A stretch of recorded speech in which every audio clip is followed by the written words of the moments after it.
Mário Sérgio Cortella, né? Falando que o problema das famílias hoje, as famílias estão com problema hoje porque elas não fazem mais pamonha. Não sei se você já ouviu isso. Já viu aquela palestra dele? Quem já viu? Bastante gente já ouviu, né? Porque a gente fica compartilhando lá no Facebook. E ele fala, não, o problema é que ninguém faz pamonha mais. Porque antigamente as famílias se reuniam para fazer a pamonha. E como é que é o processo? Quem sabe, né? Você chega lá cedo, junta todo mundo e chega cedo. Antigamente eles colhiam o milho, hoje não precisa mais. A gente vai lá no Ceasa, vai buscar. E aí no sábado de manhã, no nosso caso, né, as famílias juntavam, elas se uniam, o pessoal começava a descascar o milho, separar as espigas melhores, né, e tira toda a palha, tira toda a casca, separa a casca que é boa, né, para que depois a gente vai usar. E depois começa a ralar o milho, trabalhão. E vai que rala, né? Rala, rala, rala. E depois põe no fogo. E depois tem que colocar na palha de novo. E no meio de tudo isso, lá se foi o dia. E no meio de todo esse trabalho, muita conversa. As famílias se viam, elas se falavam e contavam história, né? Isso não acontece mais. A gente tem dificuldade de reunir o povo para trabalhar junto, né? Para fazer alguma coisa. A gente gosta, compra lá. Alguém já falou, por que vocês não compram a pamonha? Não, Piracicaba. Pamonha de Piracicaba. Pois é, mas a gente não vai comprar. É legal. Não é só porque ela fica muito gostosa e fica boa mesmo, né? Melhor do que essas que a gente compra por aí. Mas é pelo trabalho de fazer juntos e pela satisfação. Sábado de manhã, lá na minha casa, queria convidar você para fazer pamonha, tá bom? A pamonha que nós vamos comer no domingo aqui, o curau de milho verde. Você está convidadíssimo para fazer parte dessa empreitada aí, tá certo?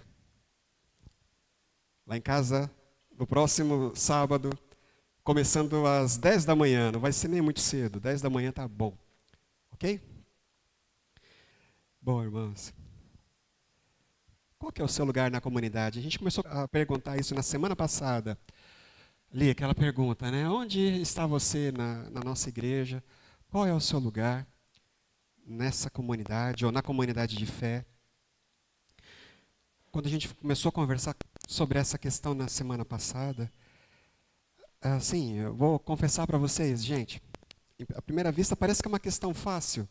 Quando o pastor pensa, a gente está começando a igreja e já é o momento de colocar os ministérios para funcionar e as pessoas trabalhando, cada uma no seu lugar. Parece que é fácil, é simplesmente pegar aquela pessoa e colocar ali. Bom, você sabe fazer isso? É igual perguntar para Rome, você sabe cantar? Então vai lá e canta. Você sabe, então vai lá e faz. É só pegar, a gente já ouviu muito sobre pegar a pessoa certa, colocar no lugar certo, para fazer a coisa certa. Parece que é algo muito, muito, muito simples, né? Muito, muito, muito tranquilo de fazer, mas não é não. Não é assim. Na igreja não é assim que funciona. Eu faço muito material de treinamento, né? Eu trabalho com arte, vocês já sabem, né? A maioria de vocês já sabe. E eu costumo desenvolver muitas apostilas de treinamento para essas empresas, né? E as empresas estão muito interessadas em treinar, né, os colaboradores, os funcionários. Gente, como eles investem dinheiro e como eles investem nisso. Porque mesmo as empresas já entenderam isso. Não é só senta ali e faz. Você fica ali em pé e faz aquilo outro lá. Não é isso. Não é só colocar a pessoa para fazer. Porque a gente lida com um fator humano. Fator humanidade.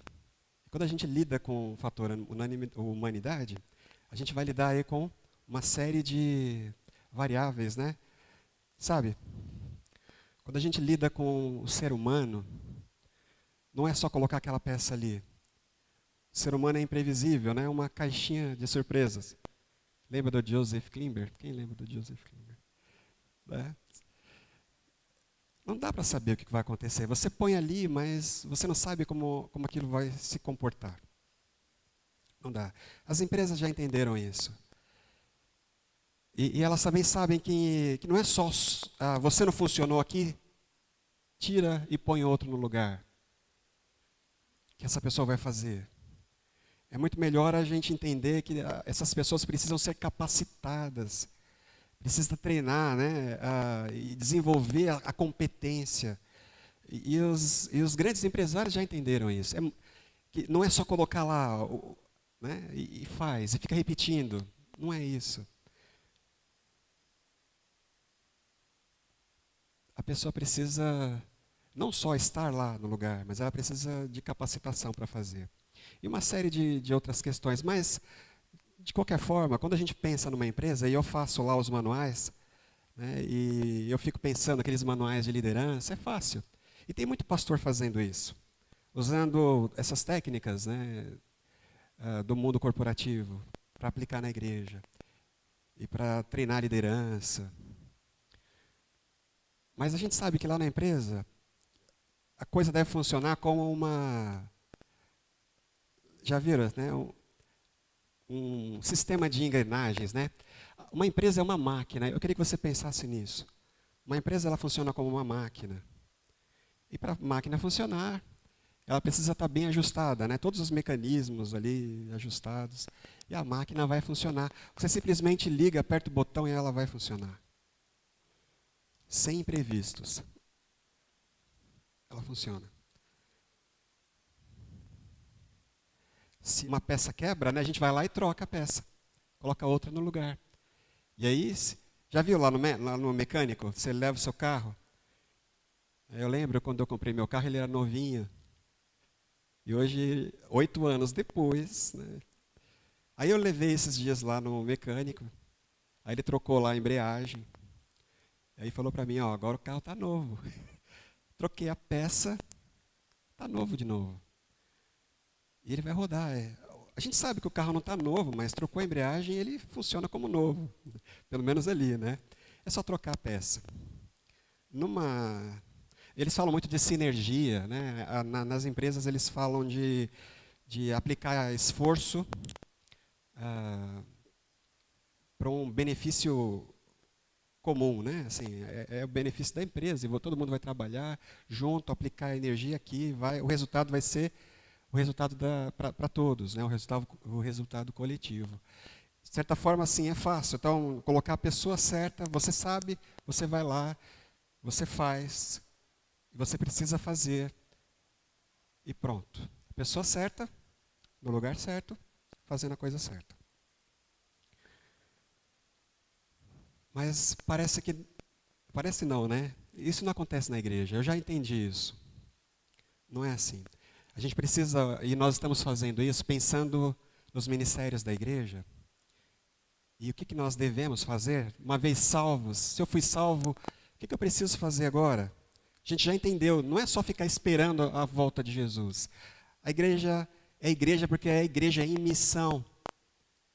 Nós somos igreja em missão e temos uma missão para cumprir. E cada membro traz em si, né, responsabilidade. Salvação implica em responsabilidade individual. E a gente sabe que quando nós estamos dentro do contexto da igreja, cada um tem que fazer a sua parte. É o que Paulo fala lá em Coríntios, cada um fazendo a sua parte. Cada membro fazendo a sua parte.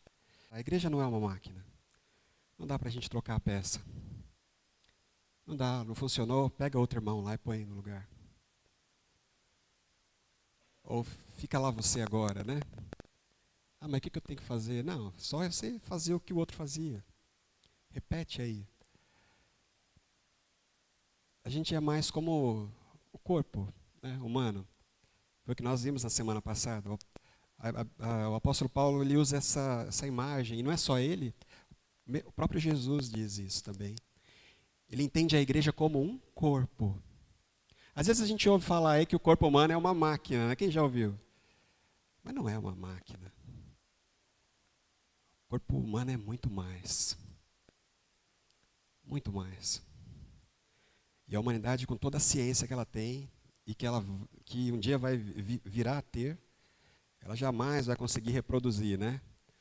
Essa máquina humana, esse organismo humano. Mas o apóstolo Paulo, ele fala que igreja é como um corpo. E ele fala da mão, ele fala do pé, ele fala do ouvido, dos olhos, da boca. Ele usa essa mesma imagem para dizer que cada um precisa estar no seu lugar específico, respectivo. Porque no corpo é assim, ele fala. A mão sabe onde deve estar. A mão já sabe o que ela precisa fazer. Ela não precisa ser mandada para lá, ordenada. Ela simplesmente se vê a mão. Ela sabe qual é o seu papel. E ela sabe que fora do corpo, ela não vale nada. A mão fora do corpo não é nada. Ela só vai produzir alguma glória, ou ela vai conseguir algo importante, algum valor, se ela faz parte do corpo. Porque o corpo é que vai ser beneficiado. Nunca a mão, né, isolada. A mão sozinha não vale. E o apóstolo fala, olha, o que a mão vai ficar dizendo para o pé? Ou o pé. Ele usa bem essa linguagem para dizer que a igreja, ela é algo assim como o nosso corpo, como o corpo humano. E aí como é que eu falo para a mão que ela deve ser mão? Gente, como é que um pastor vai falar para um membro que é mão, né, pensando assim, que ela deve ser mão e deve ficar no lugar onde a mão fica? Como é que funciona esse ordenamento no corpo? Já pensou nisso? Como é que o seu pé aí sabe que ele ficou sabendo que ele tinha que ficar aí? Como é que você sabe como é que as suas orelhas sabem, né? Que elas deveriam estar aí, nesse lugar aí, posicionadas. Quem mandou elas ficarem aí? Já pensou nisso?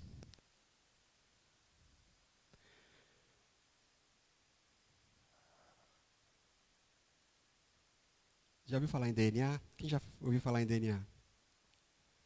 A gente aprendeu aí, nós estamos aprendendo já há algum tempo, que existe uma coisa chamada informação codificada, informação genética em código.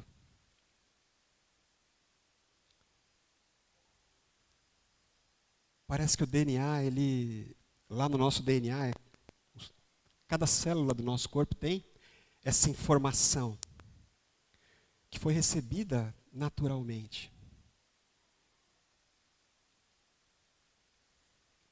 Essa informação vai dizer para o olho, é aqui que você fica. E o olho vai ser formado ali, o olho sempre vai ser olho, né? A orelha sempre vai ser orelha.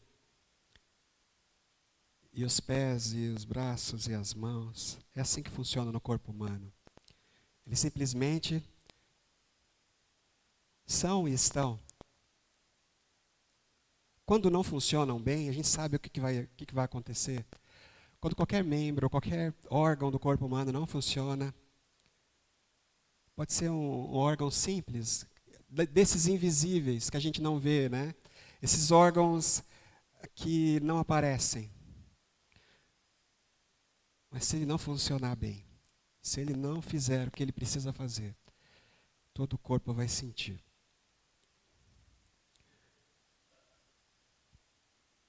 Mas você não precisa ficar mandando, né, o seu coração trabalhar. Ele trabalha. Ele está atento, né? Eu queria convidar você a pensar sobre isso hoje, nessa manhã. Porque a igreja não é uma máquina. A igreja é um corpo. Nós vimos na semana passada, quando nós abrimos lá em Efésios, a igreja é um corpo, né? E depois ele é comparada como uma família. Família. Corpo de Jesus, família de Deus. Quando eu e quando você ouvimos a mensagem do Evangelho, e nós começamos a ouvir a mensagem de quem é Jesus e do que Jesus veio fazer, e nós ouvimos essa mensagem, E essa mensagem, de repente, começou a ganhar espaço dentro do nosso ser e do nosso coração. Começou a ganhar espaço dentro da nossa alma. Essa mensagem que nós ouvimos a mensagem. Quem é Jesus? O que Jesus veio fazer? Aí, de um jeito que a gente não consegue explicar, de uma hora para outra, a gente simplesmente começa a crer. Nós ouvimos e nós cremos. É isso que nós aprendemos lá em Efésios, no capítulo 1. Paulo escrevendo para aqueles irmãos: quando vocês ouviram e creram no Evangelho, algo aconteceu. Vocês foram selados com o Espírito Santo da promessa. O apóstolo fala, olha, quando vocês ouviram, mas não foi só ouvir. Tem muita gente que só escuta o Evangelho. Escuta, mas não dá o segundo passo, né? Que é esse de acolher e crer. Jesus falou, não adianta só escutar. Se você não escuta e pratica, não adianta nada. Você precisa ouvir e praticar. Ouvir e crer. Então, quando nós ouvimos, e aí nós então passamos a crer, de repente, a gente sabe dentro de nós que nós somos filhos de Deus, fazemos parte da família. Não é porque a gente entrou na instituição, não é porque a gente cumpriu o ritual, ou todos os rituais. Às vezes as pessoas pensam, para ser crente é só usar aquele tipo de roupa, ou viver daquele jeito ali, usar aquele vocabulário. Aí você é um crente em Jesus. Mas não é isso, não é assim. É só você passar pelos sacramentos, né? É só você cumprir os rituais da igreja. E aí você vai, então, ser um crente em Jesus. Mas não é assim. Diz o apóstolo Paulo, diz a Escritura, você ouve o Evangelho, e você ouve o Evangelho, e de repente esse Evangelho começa a fazer sentido para você. Você começa a olhar para Jesus, e você começa a entender quem é Jesus de verdade. Ele não é um mero mestre de moral, ele não é simplesmente alguém que veio para ensinar uma boa lição, né, para o povo. Você começa a olhar para Jesus e você percebe que ele é diferente de todos os outros líderes religiosos. Ele é o próprio Deus. De repente você sabe, Jesus é Deus. E o próprio Deus veio morrer no meu lugar. Ele veio pagar o preço que eu jamais poderia pagar.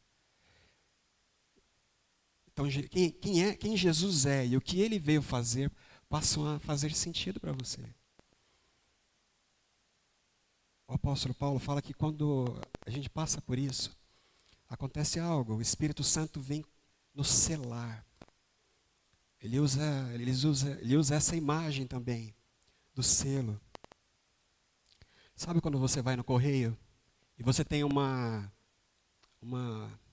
encomenda muito valiosa para mandar para alguém? Lá no Rio eu vou falar do Rio de Janeiro aqui. A gente trabalha, às vezes a gente manda encomenda para o Rio de Janeiro. Difícil chegar lá no Rio.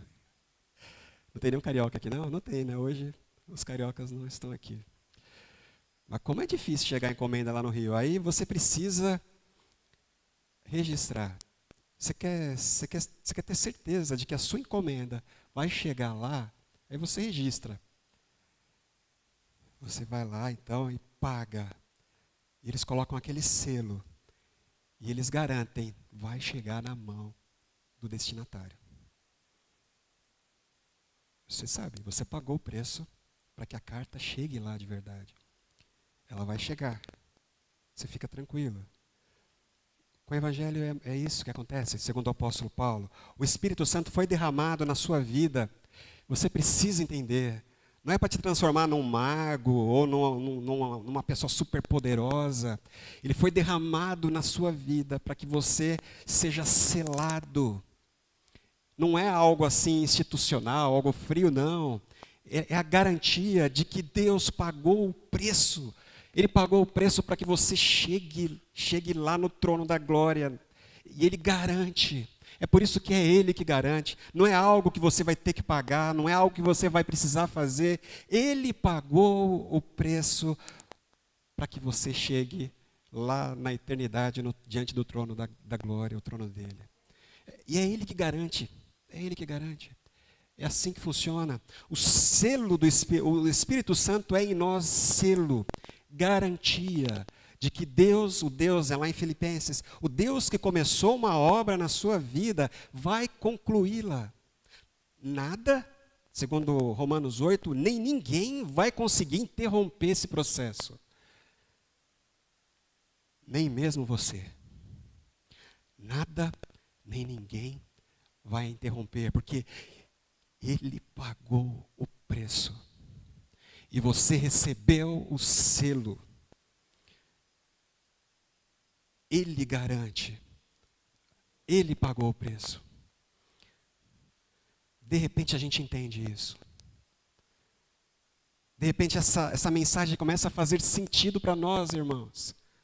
Ninguém ensina, não é simplesmente você vai seguir esses 7 passos e então o Espírito Santo vai descer sobre você. Não é nada disso. A gente ouve o Evangelho e de repente a gente começa a entender. Se você entende quem Jesus é, se você entende o que Ele veio fazer, é porque o Espírito Santo está trabalhando aí no seu coração. Ele foi derramado para isso. Jesus fez muitas coisas maravilhosas, né? Coisas grandiosas. Mas Ele dizia, eu preciso ir. Se eu não for, o Espírito não virá. Se o Espírito não vir, não vai adiantar nada eu fazer tudo o que eu fiz. Dizia Jesus, o Espírito Santo vai mostrar para vocês o que eu estou falando. Ele vai revelar, Ele vai conduzir no caminho, é Ele que vai tomar vocês aí pela mão. Ele vai ser o companheiro de viagem. Ele vai ser advogado. É o Espírito Santo que vai fazer. E ele dizia, fiquem aqui, o Espírito Santo vai ser enviado. O Espírito Santo não é uma energia espiritual. Né? Ele não é algo como um poder, uma força. Ele é o próprio Deus. O Deus Espírito Santo. Os teólogos dizem que ele é a terceira pessoa da Trindade. Ele veio e ele agora habita em você. É assim que acontece. Mas o que eu faço para o Espírito Santo habitar em meu coração? O apóstolo diz, você primeiro ouviu o Evangelho. E você então acolheu esse Evangelho. E você creu nesse Evangelho. Nesse momento, o Espírito Santo é derramado sobre a sua vida.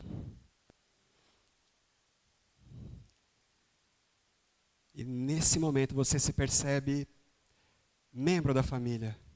Né? Parte. Gente, essa conversa é uma conversa espiritual, não é? Por isso que não adianta, vamos fazer igreja, né? Às vezes a gente vinha para cá, a gente ia começar essa igreja, e às vezes a gente pensa que é fácil. Vamos lá, é só colocar o povo para trabalhar.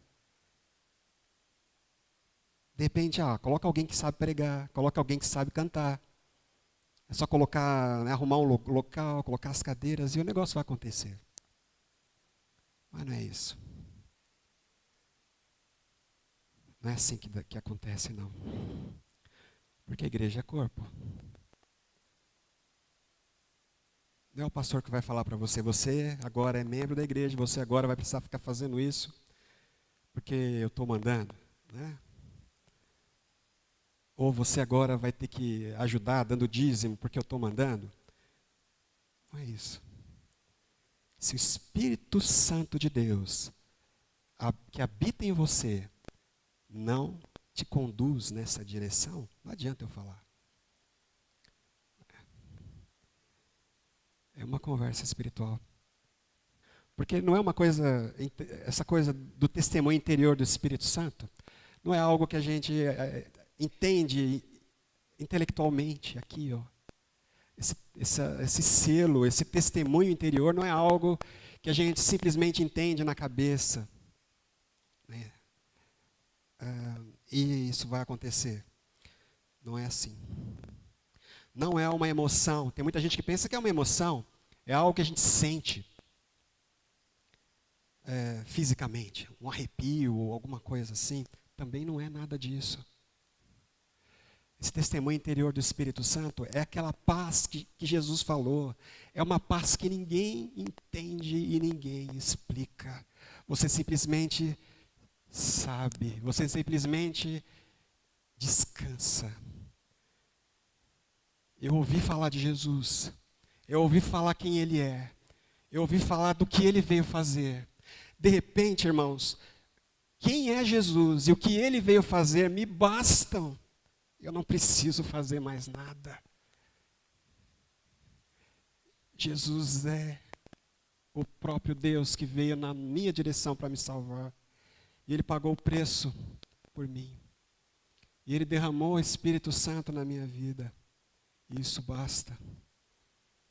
E hoje eu estou em paz. E é uma paz que ela vai ganhando espaço dentro de mim. E na medida que a gente se empenha na leitura da Escritura, no estudo bíblico, nas orações, mais e mais a gente vai ganhando entendimento de quem é Jesus e do que Ele veio fazer. Na medida que eu sei cada vez mais quem é Jesus e o que Ele veio fazer por mim, mais e mais é confirmada em mim essa esperança. Ela vai ganhando força, ela vai se sustentando. É de fé em fé, de glória em glória, e ela vai crescendo e ela vai ganhando espaço. É assim que se dá, e eu olho para as Escrituras e elas fazem cada vez mais sentido, elas revelam Jesus. Eu olho lá em Gênesis, eu enxergo Jesus, em Êxodo, eu vejo Jesus e vejo quem Ele é e o que Ele veio fazer. Eu leio Apocalipse e eu entendo quem é Jesus, o que Ele veio fazer. Isso me liberta, cada dia me liberta. Isso vai me colocando no meu lugar. De repente eu me vejo parte do corpo. Ninguém me colocou aqui. Eu me vi aqui de repente, né? Fui colocado. De repente eu sou boca. E a boca precisa falar. Não foi a Igreja Batista que me colocou aqui. Não foi uma instituição, não foram homens. É o Espírito Santo. Ele diz, a boca precisa falar. É Ele que traz esse código, né? É o Espírito Santo, o dono da vida. Ele sabe fazer. Qual que é o seu lugar na comunidade, gente? O seu lugar é ao lado de dentro.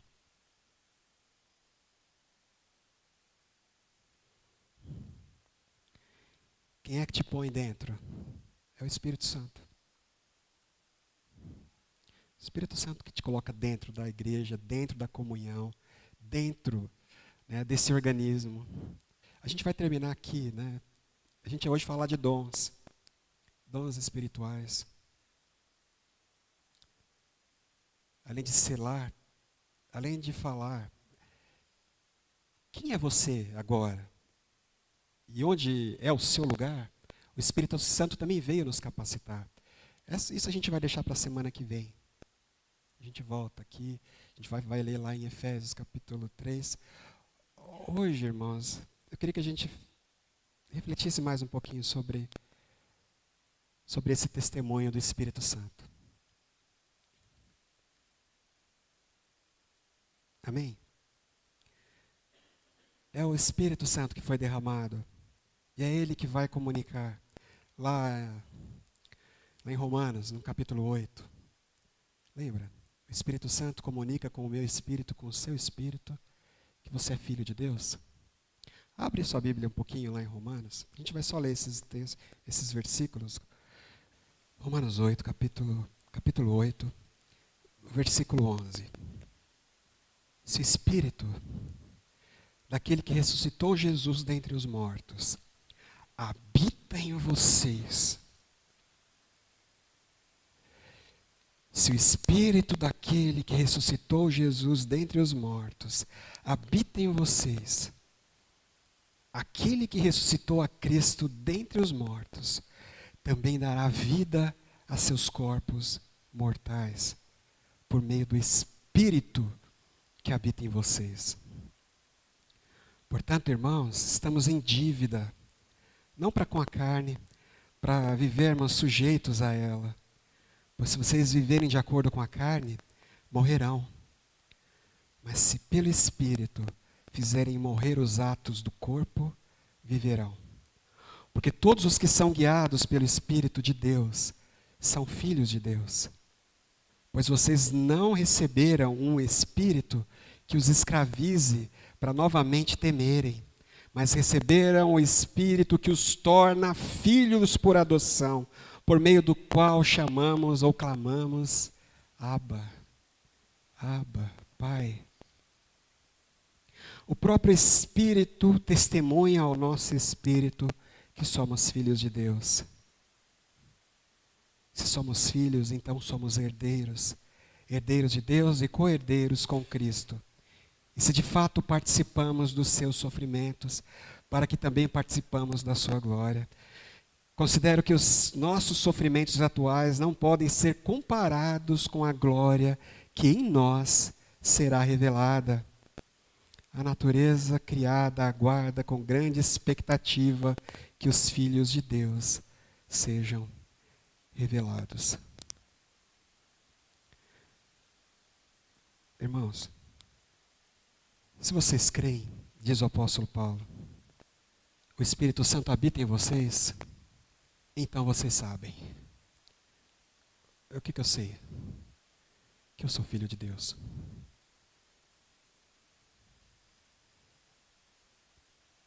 A gente é enganado, né? O diabo engana a gente. Ele é mentiroso, né? Tem uma mentira, uma das mais antigas da história da humanidade. É dizer que todos os seres humanos são filhos de Deus. Quem já ouviu isso aqui? Todo mundo é filho de Deus. Isso é mentira.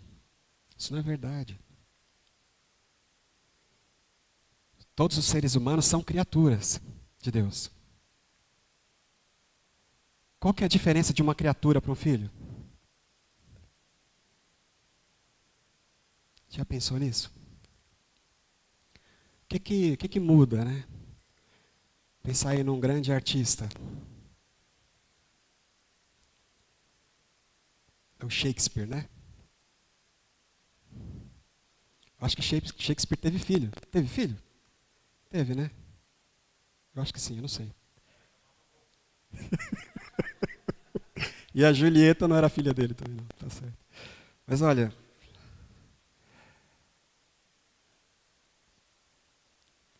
legal, o Ângela falou do Romeu.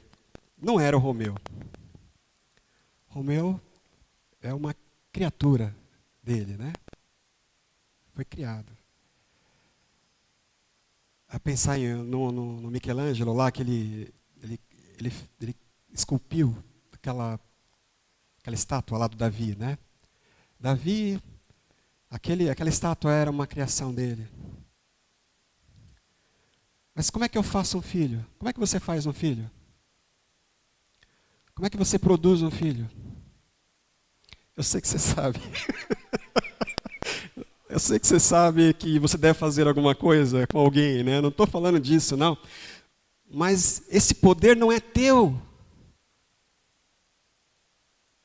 Não dá para você fazer um filho. Esse potencial foi colocado dentro de você, na criação através do Criador. Ninguém consegue criar vida, irmãos. Ninguém consegue produzir vida. Nunca ninguém vai conseguir produzir vida. Porque a vida foi dada por Deus. E Ele colocou a vida dentro de você. Ele falou para as árvores, multipliquem-se. Ele falou para os peixes, multipliquem-se. Ele falou para os animais da terra, multipliquem-se. Para as aves do céu, multipliquem-se. Para os homens, multipliquem-se. Foi Ele que deu o poder. E aí a gente entende um pouco disso. A gente está vendo ali o Lucas pequenininho ali com a Andréia, a Diana. E ele está crescendo. Que coisa, essa coisa maravilhosa. Esse milagre da vida. De repente está ali a criança. Ela não foi fabricada. Ela carrega dentro dela a imagem, dentro daquele código todo, a imagem do pai e da mãe. Eles foram gerados pelos pais, irmãos. Gerados. Existe uma diferença entre criar e gerar. Só é filho quem é gerado. Gerado. Filho de Deus é gerado em Deus. Gerado em Deus.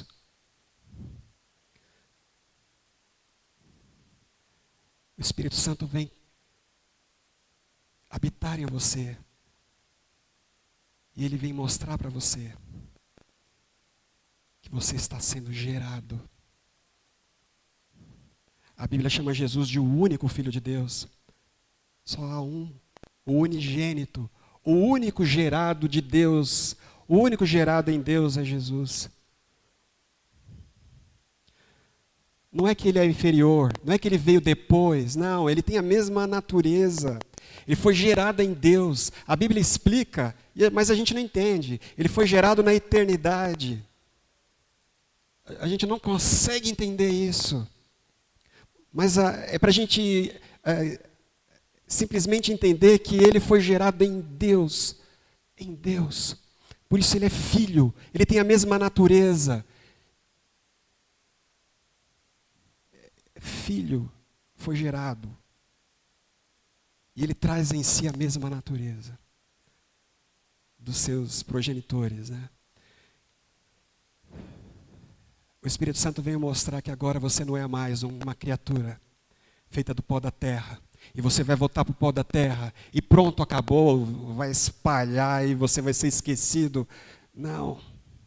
O Espírito Santo agora ele te mostra que você é também filho de Deus, por adoção, é filho por adoção. Mas agora não só participa, como também herda. Não só participa da família, mas também faz parte e vai usufruir da herança da família, da herança dos filhos. Jesus veio para mostrar que ele está formando um novo céu e uma nova terra. Quem vai participar desse novo céu e dessa nova terra é só a família de Deus. Só a família de Deus. Só aqueles que foram gerados nele. É por isso que esses gerados em Deus, como o apóstolo Paulo falou, eles, diferente do que acontece com aqueles que foram gerados na terra aqui, que só morrem e vão morrer, depois enfrentarão a morte eterna. Mas aqueles que foram gerados em Deus, eles foram gerados para a vida eterna. Vida eterna, uma vida que nunca vai terminar. Aí ele diz, no versículo 13, se você viver de acordo, a partir do ponto de vista da sua natureza carnal, ela vai te levar para a cova. Vocês vão morrer. Se você viver para você mesmo, você vai morrer. Agora, se pelo Espírito, e no 14, se forem guiados pelo Espírito,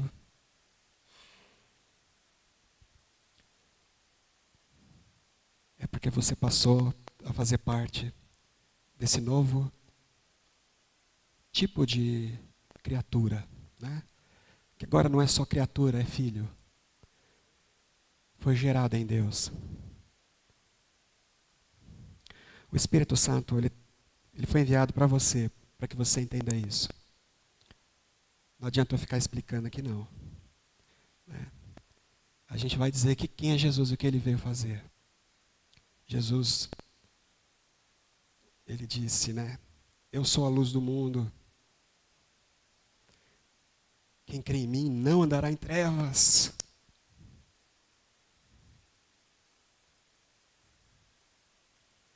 Eu sou a vida.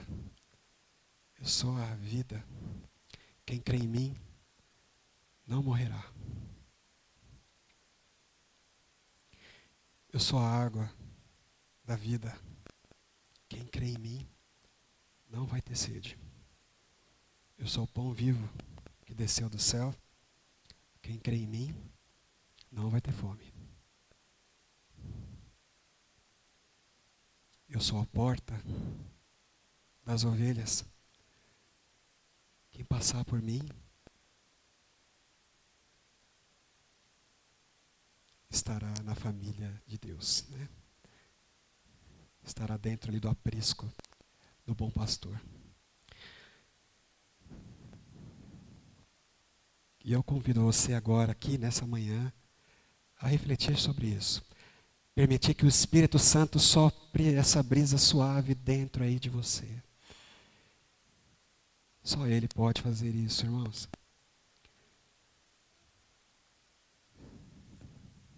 Eu gostaria de orar com vocês mais uma vez.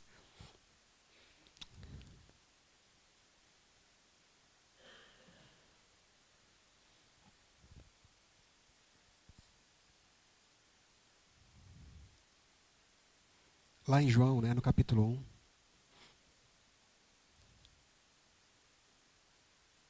Está escrito lá no versículo 8, que aqueles que creem em Jesus recebem o poder de serem feitos filhos de Deus.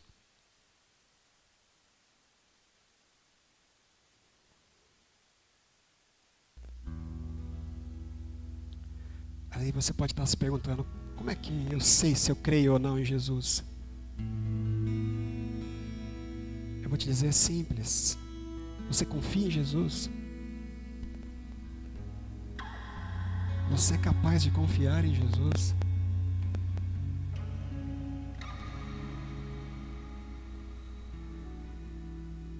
Porque se você confiar nele de verdade, é porque o Espírito Santo já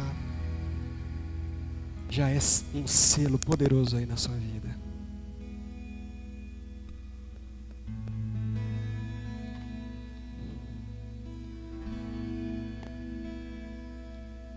Busca agora a presença do Senhor.